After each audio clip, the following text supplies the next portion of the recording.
ত্রয়োদশ জাতীয় সংসদ নির্বাচনকে সামনে রেখে দেশ জুড়ে শুরু হয়েছে ছুটির আমেজ। নির্বাচন উপলক্ষে সরকারি চাকরিজীবী থেকে শুরু করে শিল্প কারখানা শ্রমিক সবার জন্যই ঘোষণা এসেছে টানা ছুটির।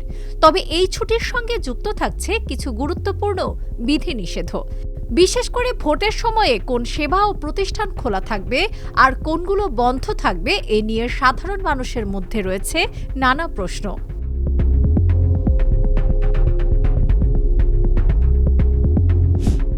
প্রথমেই ছুটির হিসাবটা বুঝে নেওয়া যাক।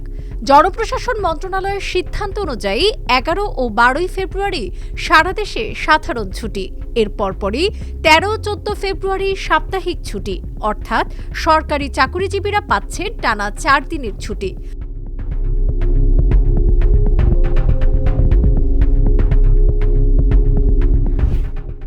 তবে শিল্পাঞ্চলের চিত্র কিছুটা ভিন্ন। শ্রমিকদের জন্য 10 ফেব্রুয়ারিও সাধারণ ছুটি ঘোষণা করা হয়েছে। ফলে কারখানা শ্রমিকরা 10, 11 ও 12 ফেব্রুয়ারি টানা 3 দিন ছুটি পাবেন।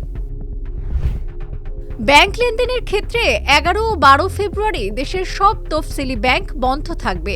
সাপ্তাহিক ছুটি সহ টানা 4 দিন ব্যাংক বন্ধ থাকায় জরুরি লেনদেনগুলো 10 ফেব্রুয়ারির মধ্যেই সেরে নেওয়ার পরামর্শ দিচ্ছেন বিশেষজ্ঞরা। তবে চিন্তার কোনো কারণ নেই। এটিএম বুথ, অনলাইন ব্যাংকিং এবং মোবাইল ফিনান্সিয়াল সার্ভিসগুলো সচল থাকবে। এবার আসা যাক যাতায়াত নিয়ে। মোটরসাইকেলের ক্ষেত্রে বিধিনিষেধ সবচেয়ে বেশি। 10 ফেব্রুয়ারি মধ্যরাত থেকে 13 ফেব্রুয়ারি মধ্যরাত পর্যন্ত টানা 72 ঘণ্টা মোটরসাইকেল চলাচল সম্পূর্ণ বন্ধ থাকবে। এছাড়া ভোটের দিন অর্থাৎ 12 ফেব্রুয়ারি ট্যাক্সি ক্যাব, মাইক্রোবাস, পিকআপ ও ট্রাক চলাচল বন্ধ থাকবে। এই নিষেধাজ্ঞা শুরু হবে 11 ফেব্রুয়ারি দিবাগত রাত 12টা থেকে। তবে রাজধানীবাসীদের জন্য সুখবর দিয়েছে মেট্রো রেল। ছুটির 4 দিনই মেট্রো রেল চলাচল একদম স্বাভাবিক থাকবে। এমনকি ভোটের দিন ভিড় সামলাতে প্রয়োজনে এক্সট্রা ট্রেন চালানো হবে।